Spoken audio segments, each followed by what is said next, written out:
everyone. Welcome back to the Catholic Culture Podcast.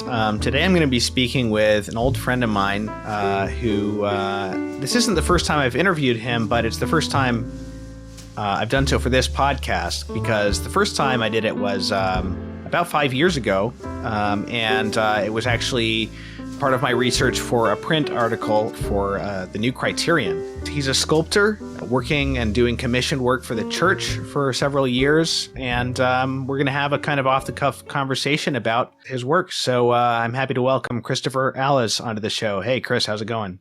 Hey, Thomas. Thank you for having me on. Been looking forward to this. So your brother Patrick is also, he's an architect. So is the whole family artistic in some way, or your parents artistic? Yeah. So my mom was a musician, and she would teach piano lessons. And her mother, my grandmother, was a painter. My dad's mother was also a painter, and his sister, my aunt, is a painter. So it kind of comes from both sides, and most of the kids have some degree of artistic talent within the family to varying degrees, and yeah, so it's kind of all over, a little smattering all over the place. That's cool. Now, one thing I remember we talked about 5 years ago was because the occasion of the conversation that we had was a show that you did of your work at the Sheen Center in New York City. I remember you saying that you didn't do exhibitions often because you were really more interested in doing commission work. And is that still basically your perspective? Well, yeah. I mean, I it's not so much that I wouldn't be open to doing shows or whatever, but much of the nature of my work is usually when you're doing commission work, it's by default collaborative. So somebody has, a specific request for a specific place and, a subject matter, whatever it is, and then we kind of collaborate on it. And I give them, I give them a vision, and I can execute that vision. Whereas in a show, you're typically, creating a body of work that you're then bringing out to share with people in a kind of open setting. And it's not that the two are mutually exclusive. I mean, certainly you could have a show around the context of a commission, and maybe the clay models that went into and involved in it, or just personal little pieces that I've done. It doesn't give the occasion. The end goal of a commission is very different than the end goal of having a show to sell your work. Because it's, for obvious reasons, has a specific subject and place. So that's kind of just how I've been working. And I enjoy working in that way, partly because I feel like it's much more fruitful, because, it takes two to tango, right? And so there's always this kind of tension between the artist and, the one who's commissioning the work, because they have certain things that they want, and the artist, has to collaborate with them. And, the most famous example is, the Pope and Michelangelo, Pope Julius II. And there was an enormous amount of tension there, but by him pushing Michelangelo in areas that he probably didn't want to go, he pulled out great art that might never have been done. So it's a little bit, in my own little miniature way of that, there's a nice kind of tension, and it pushes things in directions that you don't expect. And that's just something that I've always enjoyed. Now, doing commission work, you're doing something for a specific place, right? Mm-hmm. Generally, exactly where the thing's going to be put, right? Right. Yes. Yeah. And usually the subject is established and everything. Yeah. And would that even come down to like what the light's going to be like? Yeah. Often that's a part of it. Sometimes it doesn't. That kind of can be out of your control. depending on the scope of the project. But it certainly is something that I would definitely be involved in, especially for, projects where, they're building a building and, this is a kind of specific place for this piece or whatever, they'll loop you in, to establish proper lighting and all that, for the piece. But yeah, so, I mean, that's an important aspect, and, the way something is modeled and the way I bring forth something, there always is some degree of intentionality about the light. Sometimes it's outside of your control. So there's only so much you could do, but that's the ideal, is to be kind of involved with the setting of the piece and how it's displayed, basically. So you're doing this work, and you're based in New York, and your work is mostly or entirely for the church, right? That's pretty much, where I'm getting my commission work is from the church, and it's something that I like to do, just as a Catholic and somebody of faith. It's an enjoyable subject matter for obvious reasons. But yeah, I mean, I certainly would be open to, secular commissions or, statues in a square or whatever. It seems to be that kind of work is very rare these days.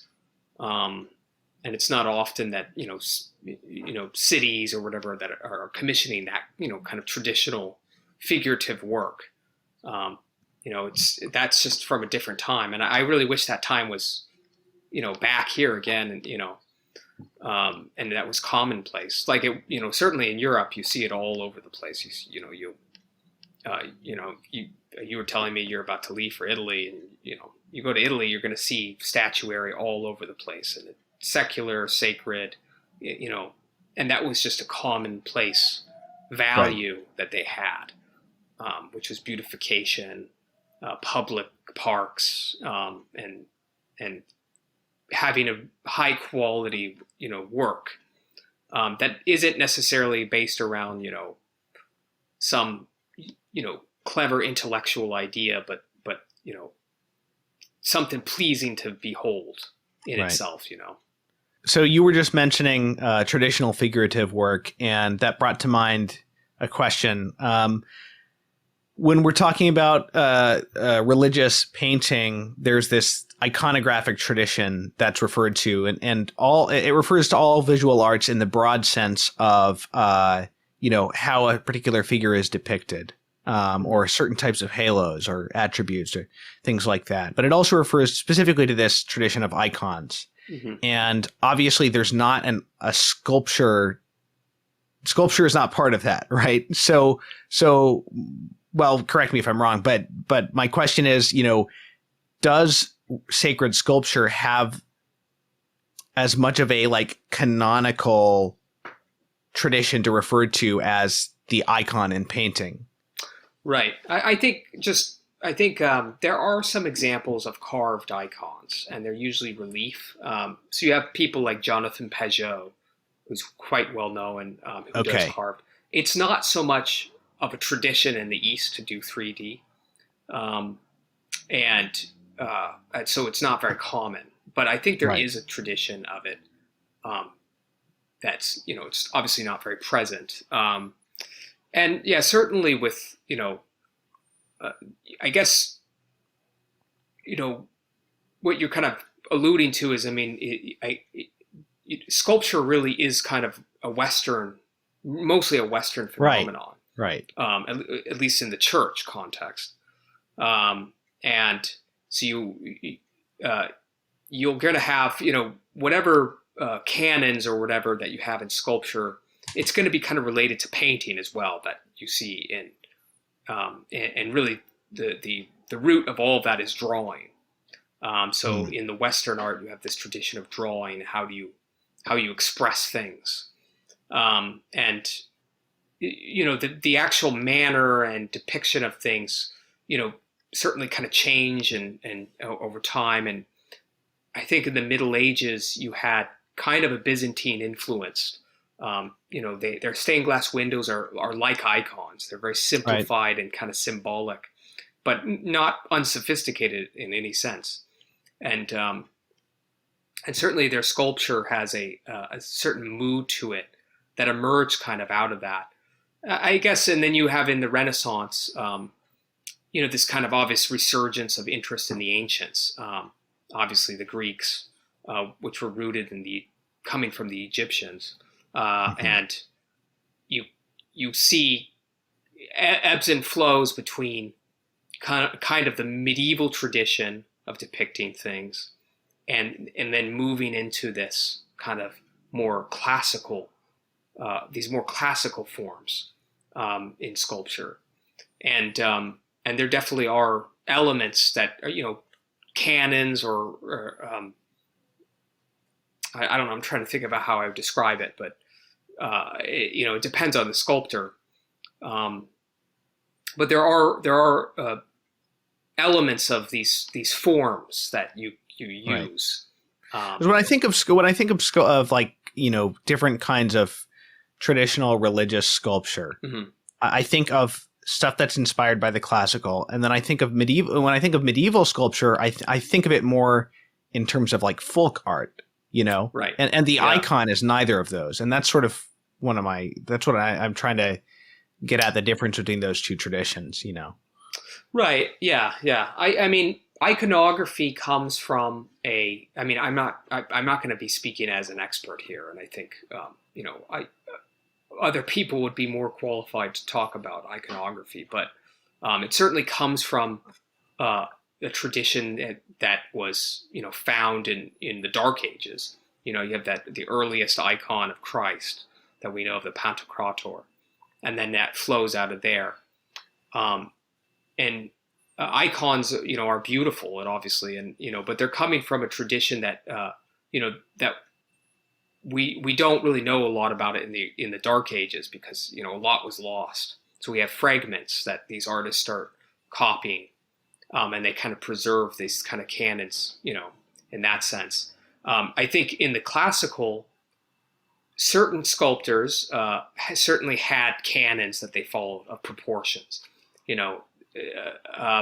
where you continually double things. So like the first joint of the finger to the next one is double, and then to the next joint here is double that, and then the length of the palm of the hand is double the finger base, and so, or is the same, I guess. There's these certain patterns of how you find proportions. I think when and then when you talk about the medieval art, I think you have some of that kind of Byzantine influence coming through, like in the windows, like I was saying, and some that might overflow into the art. But I think describing it as folk art is in some ways a good way. And speaking of the sculpture specifically, yeah, like what you would see in like a medieval English church or something. Right. But I think they're highly sophisticated, really Sure. refined, Yeah. and then ultimately you see a flowering of that, in somebody like Tilman Riemenschneider, who was really basically early Renaissance, but he was operating in kind of a form that was kind of medieval, but late high Gothic, and that's obviously paralleling the excellence of the Italians or anything going on at that time and later. So it's medieval art is sculpture is something that I've kind of looked into and studied. It's an interesting art form, and it's difficult to understand because they were such masters in a way of disproportion. Everything's disproportionate. And I guess that's where your description of the folk art aspect is coming in. And in order to try to achieve that, it's very hard. If you're trying to imitate that, it's very hard not to make it seem like a pastiche of or you're purposely making things disproportionate, where they could just do it so naturally and so charmingly, and so yeah, I think that's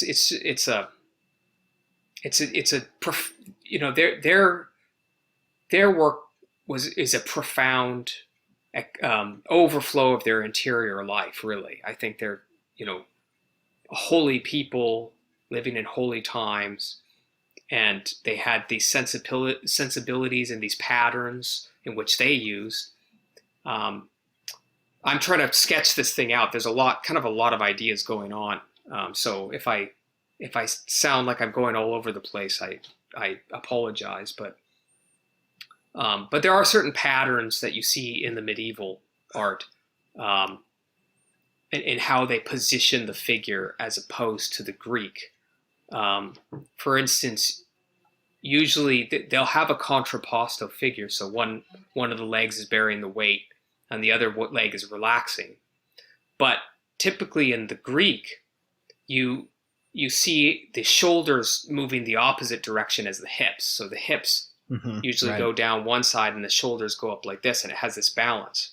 But in the medieval, a typical pattern is that they would actually have the shoulders paralleling the hips. So you have a hip, and then out comes the torso kind of off on an angle, and then their head cocks back the other way. So it creates this really dynamic, very dramatic, feeling of kind of tension in their work. And it's actually, just as an interesting anecdote, there's a great book entitled Rodin on Art, and it's basically an interview with Rodin. I forget the author, but he just asks him questions, and he's just responding. And he suggests that Michelangelo, contrary to what many of us think of him as kind of, adopting classical ideals, Rodin considered him to be the last of the Gothics, because he incorporated that kind of pose often in his work, especially in his later work, which have more tortured feeling rather than this kind of balanced, harmonious. And I always thought that was very interesting. And certainly in Michelangelo's later work, it became, it became to look a little bit more like medieval work. It's just it's a really kind of a profound mystery in some ways to kind of understand all that. But yeah. So it sounds like in different types of sculpture, there's different conventions, but there's not like this one way of doing sacred sculpture that's as sort of like fundamentally, like it makes certain demands about how you do it, like the icon does. No, it's not. Yeah, it's not. I think the Greeks did have those patterns. Right, the ancient Greeks. Yes, and they would start off with basic forms, and then the artists could finish them however they want. But they had certain canons they followed. Right. But you see, as you come into the Renaissance, you see influences of that, but you still see some influences of the medieval aesthetic. And then obviously they start adopting more classical forms. And certainly Michelangelo started doing that, especially in his earlier kind of works, and he didn't to the mid works. Michelangelo was both a sculptor and a painter. You mentioned painting and sculpting both coming back to drawing. We have this term visual arts uniting a number of different things. And my question is, to what extent do sculpting and painting really have a different ethos from one another? Right. Well, again, like the root is the same, which is drawing, and drawing is expressing things in space, basically. And the difference between, and this is something I've thought about a lot because I know a lot of painters, and I work and I learn from them, and we interact. There's not a lot of sculptors around, and I do know quite a few of them, but mostly I'm interacting with painters. And in some ways, the problems of sculpture in terms of making a piece is simpler than painting. It's not necessarily less difficult, but it's kind of a simpler thing because you are expressing the form of whatever the figure is in literal space, whereas the painter is expressing the form and expressing is expressing space itself on a canvas, and so there's different challenges in that. There's kind of an illusion challenge, but also how you arrange things on a flat surface and how they interact with each other. Where sculpture is, I guess it is kind of similar though, in the sense that it's just kind of doing the same thing but in literal space. It's hard to explain that really without you going to a museum and looking at the statue itself, whatever it is. Mm-hmm. But you're still expressing some kind of volumes and forms and shapes in space that also simultaneously express a scene or whatever that is depicted. The same is true with painting, but they definitely do have different different impressions that it makes on people. Mm-hmm. I guess that could be a subjective thing, but I think sculpture has obviously a real presence to it. It's tactile, and it's it's there, in a way that I think painting can be, if it's but it's a different kind of experience. Right. I don't know. You mentioned. Yeah, sorry. Go ahead. You said that the root of sculpting is drawing. Mm-hmm. Is that simply sort of practical happenstance, or is there something more fundamental? In other words, is it just as a practical matter that to plan a work, drawing is convenient, or is there something deeper to it? Yeah, I mean, certainly drawing is convenient and it helps get ideas out. But you could say that when you're modeling something in clay, like a little clay model, you're drawing in clay. You're drawing in 3 dimension. Basically, what you're doing is you're drawing, but you're bringing it out to all 365 view. And really, I mean, it's interesting because there's different approaches to this, right? So when you're drawing you're drawing on a surface, a flat pad of paper, and often sculpture should be actually approached the same way. That even if a sculpture is in the round, that meaning that you could walk around it, you can still approach it in terms of how you're bringing out the forms as if you're drawing on a flat surface. You almost make it as if it's a relief, which is kind of a shallow sculpture that is flat, like basically like a drawing. But a sculpture that you can walk around is simply just fully realized. And sometimes in my own experience, in terms of how I've composed little clay mock-ups, is I'll start with a big block of clay, and then I'll literally draw on the side of the clay, just with a stick or whatever, just feel the figure, and then start building out the figure from that drawing. And that drawing becomes the source from which all other aspects of the piece flow. It's almost like there's a sheet of paper an invisible sheet of paper that slides, through the center of the sculpture. And whatever's coming forward or receding from you is coming out of that invisible sheet of paper. I know maybe this is a little too abstract. So there's like axes that you're working on. Kind of, yeah. And it's a directional axis. It has a directional view. And that's kind of the drawing. I think to me that's the clearest way you could connect 3-dimensional sculpture to drawing. But really they're fundamentally the same thing. Right. Are there any sculptors who would say, no, sculpting is a 3-dimensional art. It must start in its initial conception in 3 dimensions. I will never work from drawing because I'm somehow adulterating my sculpture with the principles of a different art form if I start with a drawing. Well, I would say that they wouldn't understand. They wouldn't understand what they're saying because, drawing is basically it's thought on a page, right? you're thinking and you're analyzing how to express something. And fundamentally, sculpture is just an extension of that in real space. But essentially, it's the same problem. So to say drawing, I guess it's a question of terminology. You're saying drawing is basically literally what you draw on a page with charcoal or whatever, which is true. But what I'm saying is that drawing also has some kind of metaphysical reality that you can be drawing in 3D, but it's still the same problems of drawing intellectually. To me, it sounds like somebody's making writing a script for a film, and a film is not a piece of literature, but it has this literary concept behind it. But yet the person has to write it as though it's going to be a film and not as though it's going to be a novel.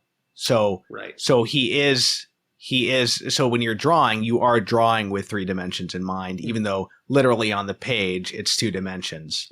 You are still doing as concept for a 3-dimensional work, and you can do it in such a way that it's not leading you by nature to think in 2 dimensions. I think exactly. I mean, I think that the easiest way to understand it, though, is that it's the easiest way to learn how to think in visual forms is drawing, because it's simple, it's on the page, and you can express things.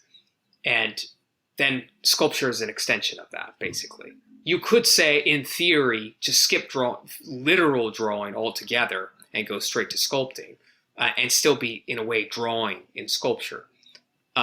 But it makes more sense in a literal context to start with drawing, to learn to understand. And many, obviously many artists use drawing regularly. There were a few sculptors that did not, or that we don't really know of. I know Houdon and Clodion, who were 2 contemporary sculptors, Rococo, French sculptors. We really don't have very many drawings attributed to them. And when they both won the Prix de Rome, which is when the French sculptors spent 3 years in Rome, and I think Houdon convinced, and I guess Clodion convinced their teachers to not draw, but to only work in models in clay. But they still had the fundamental principles of drawing in their head. I'm 100% sure that they'd studied drawing at the École for Paris. Does anybody work with 3D computer modeling? Yeah. Oh yeah. There's, that is I think it's a good skill to have. I don't have it, but I think that there's always something better to work tactile in reality. You can become, very proficient in 3D and still have no idea how to make anything in clay. There's a kind of a disconnect mentally. I see. I've just heard this before. And my uncle's an animator, and he worked for Disney, and he's worked with people who knew how to model things in 3D, but they couldn't draw, really. I think there is something kind of separate within the digital realm. It's a good tool, but I don't know if it's a good thing unto itself. I'm not sure. I could be wrong about that, but what are you working on right now? Yeah, so I'm working on a life-size Pieta, which would be cast in bronze. So obviously just Mary and the dead Christ. I can't go into too much of the details about the actual project itself right now, about where it's going and everything. But that's what's been occupying me for the last several months now. For people who are listening, we'll put some pictures of this in its current stages in the links to this episode, so people can actually take a look. It's been a real joy, and I've been learning a lot on this piece about how to kind of incorporate all the different aspects that are going on. So, for instance, a big subject in sculpture in particular is anatomy, knowing how everything works in the body. But that really is only the beginning. So when it comes to modeling form, when you look at any of the great artists, one of the things that kind of unites them is the fact that they kind of have sensibilities and forms that they use, right? So the anatomy's all there, but it's very stylized. It's very, even if it looks realistic, I think of somebody like Carpeaux, whose work is, well represented at the Met. You look at those forms, beautiful anatomy, but it's not realistic at all. There's an aesthetic that you have to learn. And the only way you can really learn is start copying other artists to kind of understand that. And that, these are things that like we kind of have lost the knowledge of, I mean, for the most part. And it just takes a lot of work to kind of reincorporate all these things together, all these aspects that we're dealing with. So it's something that I feel very excited about because I'm starting to kind of make sense of all these all these different parts and kind of imitating, well, how does Carpeaux describe that, or how does Clodion? They're working within certain forms that are kind of preconceived already, that are pleasing to look at. So that's something that I've noticed and I've enjoyed about this piece. One thing I remember about looking at some of your sculptures 5 years ago is the surfaces of them being kind of rough in appearance. And then you sent me a picture of a piece that I think it was The Death of St. Joseph. And that one is a bit more smooth. Yeah. So how do you... I don't even have a specific question, but what's behind those choices? It's certainly a personality thing that I always sort of liked to. I've never been a really detail oriented guy, which might sound counterintuitive for some people looking at some of my more recent work. But I like to get it down and then it's expressed and then that's it. I'm not gonna. But I think it was just partly people, I kind of wanted to see if I could go to that other level where I could actually refine something to a deeper level, bring it to a more finished surface, which takes a lot more concentration, and still maintain that kind of power and expressiveness. And that's a very kind of a tall order. But it's something that I've been sort of interested in. And certainly one of my mentors, Donny McManus, who I studied with in Italy, he kind of pushed me to kind of, acknowledging the expressiveness of the pieces that I was working on, but also, pushed me to try tightening up to really get everything, really get to the the furthest along it could get. And that's kind of been something that the last few years I've really been focusing on. How to model, how to really work the clay and make something, refined and come to the finished form. And that's been the project for me for these past, I guess since we last spoke. And to really understand, how do all these forms interact? How does the anatomy come into play? I think now I might be becoming more interested to go back into that more expressive mode of working, where I'm not so concerned with the specific, tightness of the figure and making sure everything, is really perfect. I'm, because I've gotten to a level of proficiency where I feel comfortable now. And it'd be interesting for me to actually kind of go and explore something much more, loose and expressive. So I guess that's kind of where that's coming from. Sure. One thing that you mentioned as we were getting ready for this conversation, and I totally agree with it, is that kind of a frustration with a lot of Catholic conversations about the arts and the visual arts in particular, that that focus when we're discussing religious art. Say we're discussing primarily the sort of the religious symbolism and the manner of depicting the scene and stuff like that, not so much getting at art as art and sort of the formal qualities.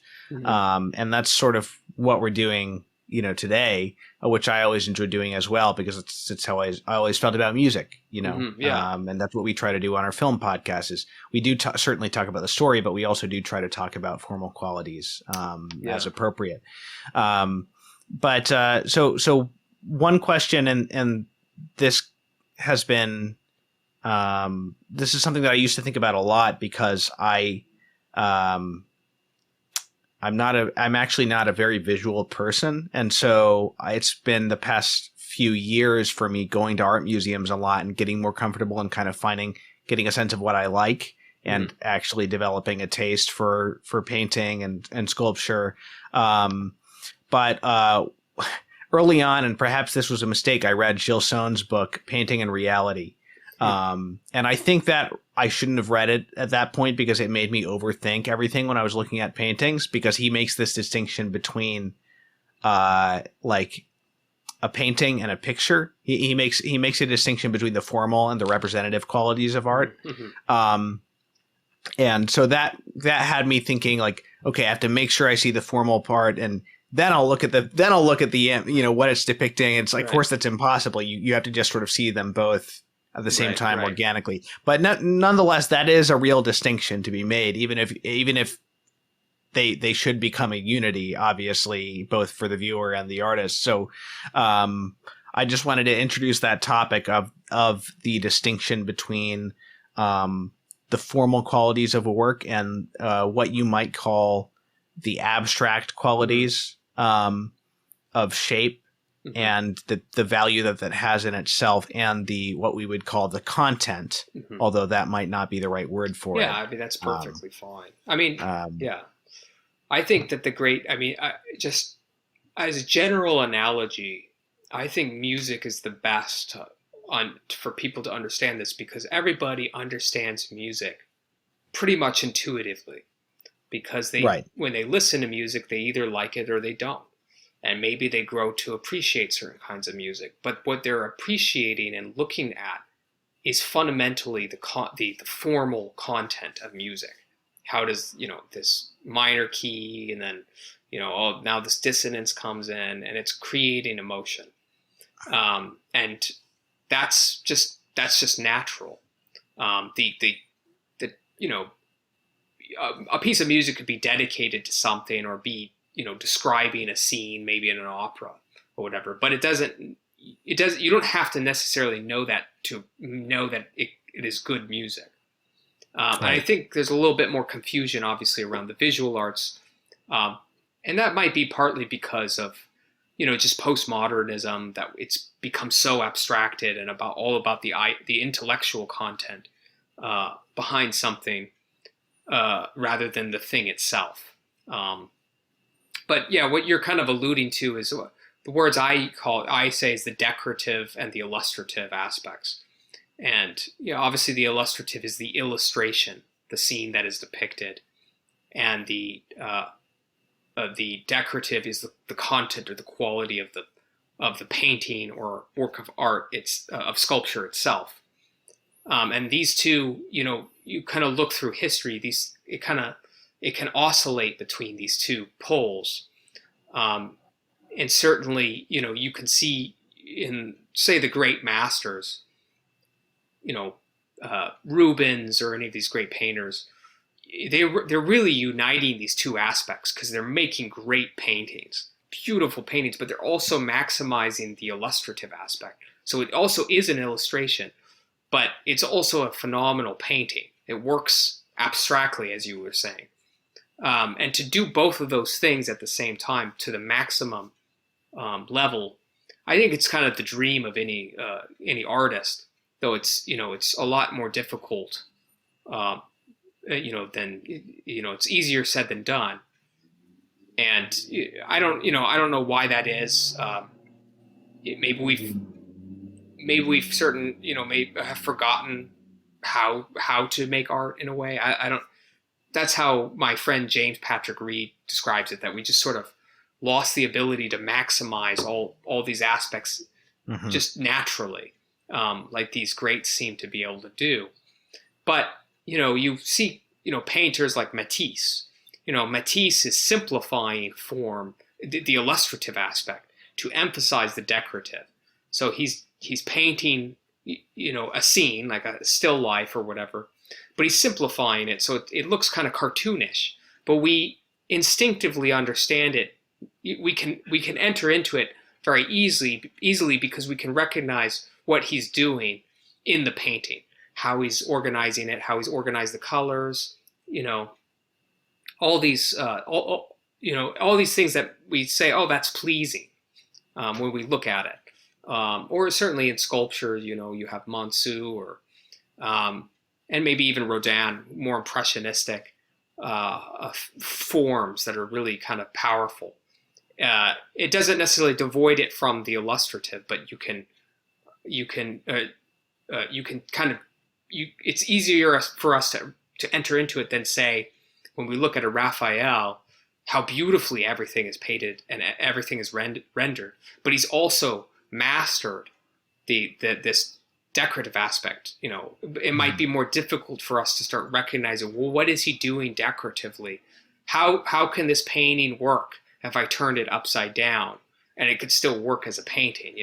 It becomes much more subtle. Right. And obviously you're not using the word decorative in a light sense. No, yeah, not like little flowers are painted on a wall type thing. Ornamental, yeah. It's a term that a friend of mine, I heard Paul Rhodes, he's a painter, and he describes it that way, that those are the words that he uses, and I just sort of adopted it. But I think the big challenge is to really, for me, I think a big challenge is to try to conquer the illustrative with the decorative and make a pleasing form and, have all the content, whatever, but make something that actually is just pleasing as a form and is united as a form. And there's some great examples actually in sculpture that are very, they're not necessarily my favorite pieces, but they're good examples of how they're uniting the illustration, whatever's the scene that is depicted or the figure that is depicted, but also these pleasing, interesting, intricate, forms. And right. But those forms also serve a function in the illustrative part, right? Yeah, I think of drapery as playing a kind of interesting role of creating a shape of some kind of, abstract shape, for lack of a better word. But also it's guiding the eye, and it's maybe has a theological aspect to it. Mochi, I think is his name, if I'm pronouncing it correctly, was a contemporary of Bernini, and he's not very well known. But he's a very clear example of how you can express things, decoratively in sculpture. The way he uses drapery, creating, whirling shapes around the figure, but still also having it be describing something that is part of the scene that is depicted. It's very masterful. Yeah, that's cool. Yeah. Certainly we'll attach pictures for that. So just so people can see his work. But he incorporates a lot of spiraling roundness in his, and you could easily just translate it in your mind into a completely abstract piece with, spiraling, intersecting forms. But he's uniting that with this kind of, subject matter and having it fully rendered, basically. And yeah. So you told me you had discovered or found a method of making that allows you to unite these aspects. Right. Well, I think it helps me. I think that this is the great challenge of today for artists, because we're so, we're photo conditioned. So we're used to seeing photographs. We're used to seeing things. Oh, that looks realistic. So we get drawn to something that is heavily on the illustrative side, but it's sort of lacking the decorative. And what we're trying to kind of come to understand is the decorative. I don't, that there's probably historical explanations for why that is, maybe because of photography. So, just to contextualize this, this is something that I'm trying to understand myself still. Right. And so I think what I mentioned earlier about, drawing on the clay block, it allowed me to really express those forms very quickly in a kind of a decorative way. So I was kind of seeing, well, what's going forward and what's coming back. And then you can really translate in your mind something that is like, basically, you could make an abstract sculpture out of that, like back and forth and forward and back, but you're also doing it with figures. It might be more simple in terms of what the end result is compared to, what, the Baroque the Baroque artists were doing. But that drawing consciously on the side of the clay, for whatever reason, made it a lot easier. I don't know, it's not, I'm not 100% there, but it's certainly easier to kind of grapple with that tension between the two aspects. Can you give an example from your work of a way in which, because you were talking about the illustrative, the decorative conquering the illustrative, but also you mentioned anatomy not being accurate anatomy, literally accurate anatomy not being the be all and end all. So I was wondering if you could give an example from your work of the anatomy and the form, the modeling serving the overall structure of the work rather than just being sort of accurate in itself. Right. Well, I think with my current piece I'm working on, you'll notice certainly from certain angles, the way the figure of Christ is positioned is very dynamic, has some dynamic angles going on. And, if you look at that abstractly, it's a very interesting shape. And, Mary kind of creates a kind of, enveloping, canopy over him, like a kind of a bell or I guess a canopy would be a good word. And she's kind of moving, this canopy is leaning forward and he's kind of leaning forward. So it's kind of shape that looks like it's kind of falling over, but it's not, but it's coming towards us. Right. And then you take the illustrative aspect and there's the anatomy there, but it's maybe certain aspects of it might be, emphasized for, illustrative drama, but other aspects are pushed back, and it's just the kind of forms that are filling up the space to kind of create those visual lines to guide your eye around. I think that might be, this current piece might be one of my most successful in this regard, because I'm starting to finally kind of put things together. And my last piece, the death of Saint Joseph, you had three figures. Obviously, Joseph is lying down on his deathbed with Christ and Mary. And you could certainly see with the drapery, I was kind of playing a lot with it, with certain angles and diagonals and trying to move your eye around by creating kind of shapes out of this. So Jesus has kind of a shawl over his shoulder that fills up a large space that his back literally wouldn't fill up, but I needed to create a kind of oval shape to kind of smooth out the motion of how your eye is guided through it. And and you could also certainly see, there's two poles basically slicing diagonally across the whole front of the piece of the pillow the tip of the pillow and Christ's foot, Joseph's foot, and it kind of creates these kind of two little points on either end of the composition that kind of creates a kind of visual geometric structure that I'm kind of playing with, while trying to still also render what a pillow might actually kind of look like.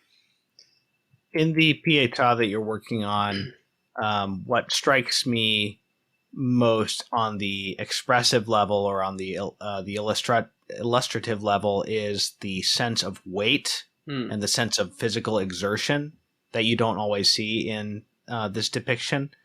Was that something you were going for consciously? And also, in general, what were obviously there's a very famous Pieta, but there's more than one famous one. But when you're approaching a traditional subject like this, are you trying to carve out your own approach to it from a like a theological angle, or more just from sort of a formal and doing it in the way that you naturally depict things? Yeah, that's a good question. So in this case, this is kind of where the collaborative effort that I had mentioned before comes into play, because I had some sketches that were different than this final piece, but they wanted a more vertical composition. They wanted Mary standing, which was kind of difficult, and they wanted Christ also to be hunched over like that. They liked, because I had a sketch where he was like that, and so this is kind of where it takes two to tango. They kind of pushed me in this kind of way, and I think it made me have to solve a problem that was was more difficult to solve, but it creates a more interesting piece. So you have this kind of weight of Mary holding Christ in this kind of very unusual, unexpected way, and that was partly just through this dialogue back and forth between myself and the patron in this case. So there definitely is my own kind of inspiration, what the kind of things I want to depict, but and my own formal expression and interests that I want to do. But then I have to kind of reimagine that with what they have come back with feedback, and try to retranslate it into something that still works, into a new thing that actually visually works. And that's kind of what is kind of exciting about this piece, is because it has this very dramatic, illustrative aspect to it. That's very, I think, it's kind of striking and original, and you don't see something like that normally. Right. Well, there's not much repose in this image. It's not a posture that she's going to be able to maintain. Obviously, she's moving in one direction or another. Right. The idea, I think, it's theologically, it has the same idea as Michelangelo's Pieta, which is basically Michelangelo. She's about to drop the body of Christ, and his is above an altar, and the idea was that he had this idea that Mary was essentially dropping the body of Christ onto the altar for us to consume him. And so when you read it like that, if you're celebrating Mass, which they don't do that anymore, but if you celebrate a Mass with the Pieta, it has this very profound meaning all of a sudden, that this figure just... Yeah, I didn't know that. Yeah. I only found that out, a few years ago, and I just said, oh, that makes a lot of sense now. Like, I get what he's doing, because he looks like he's sliding off Mary's lap. And it's a very, visceral kind of, idea. And I'm just kind of taking that same idea where Mary's presenting us with the body of Christ, and giving us the dead Christ. In this case, it's a little bit more, it's a little less subtle. It's a little more literal. And I guess dramatized, whereas in Michelangelo's it's much more subtle. Right. But that's kind of where some of the things that I was sort of playing with there. Wow. Okay. Yeah. Anything else you want to talk about? I mean, I think I would love to keep talking, but I think, just out of charity to my friends, I don't want to keep them they're all outside working in the garden. Okay. I only came over here because we have screaming kids in the other house. I see. So I was like, I got to get out of here. Yeah. But how is having triplets, by the way? We haven't really talked about this at all. Oh, yeah. I mean, just certainly. How old are they now? It's, they're about 5 months old or 5.5. And wow, man. It's just been wild. Having 3 little infants as well as a 2.5-year-old son it's intense. It's just, nonstop. So wow. I think it's only by grace that we're still going, and I don't know. Wow, maybe man. one of these days you'll come up and meet them. Sure, I'd love to. How did you react when you found out it was going to be? Yeah, so I couldn't go to the ultrasound with Emma because it was still during COVID or whatever, and they had these rules, and so she FaceTimed me, she had this look on her face, and I said, "Oh, is there 2 in there?" I just kind of and she shook her head, and I said, "There's 3," and she said, shook her head, yes, and I kept saying, "What are the odds? What are the odds?" And what was funny is we were having a dinner party. We're hosting a dinner party that night, so we just found out, and she got back, and I'm just like, "You still want to do this dinner, but you still want to have these people over?" And she's like, "Oh, of course." But I sat down after that call and just stared at the wall for about 15 minutes, I think, just like in shock. Wow. I think it's about 1 in 10,000 are the odds. Yeah. And are they all girls? They're all girls, which actually makes it wow. even rarer. That's a rarer combination. Oh, wow. What are their names? So we have Josephine, Elizabeth, and Simone, and then Maximilian, who is 2.5, our nice firstborn son. So wow, it's a packed house. Congratulations. That's you. Pretty amazing. I'll have a lot of assistance one day, hopefully. Yeah. In the studio. Yeah. But, amazing. Yeah, your 3 graces are absolutely. Yeah. Yeah, you can include that in our conversation. I didn't even think to talk about the triplets. Yeah, I meant to mention up front, but I forgot. That's all right. Yeah. Well, Chris, this has been really fun. Yeah, and we could go a lot longer. I'm sure that there's a lot more to talk about, but I feel like this is a good start. I think you're only the second sculptor that I've interviewed. Oh. This was. I don't know if any of my visual art episodes we've really talked this much, just purely like in formal terms. So it's good because I like to do this. Yeah, the hard part is I come from a musical background, so it makes sense. Yeah, you'll get it. The hard part, I think, is it's hard to talk about it without showing it. And that's where that's where lectures really come in, where you can really understand that. But I think people can get a little bit of a glimpse, right? Of what the aspects are. Sure. Yeah. Well, thanks, Chris. This was really fun. Where can people find you? You could find me on my website, which is just my name, Christopher Alles, and that's A-L. Spelled like the German. Yes. Yeah, A-L-L-E-S. Yes, alles good. So ChristopherAlles.com. Yeah. Or you could certainly just keep up to date on my most, current, in progress shots at my Instagram, which is... I think it's Chris T.T.A. Alles. So Chris T.T. Alles is my handle, I think. Got it. You could put it in the show notes, certainly. Sure. Well, everybody, thank you for listening. And if you'd like to help us keep these podcasts going, I would appreciate it if you go to catholicculture.org/donate/audio. Whatever you can contribute will be greatly appreciated because we do run entirely on donations. Anybody watching on YouTube, please do subscribe, and we'll see you next time.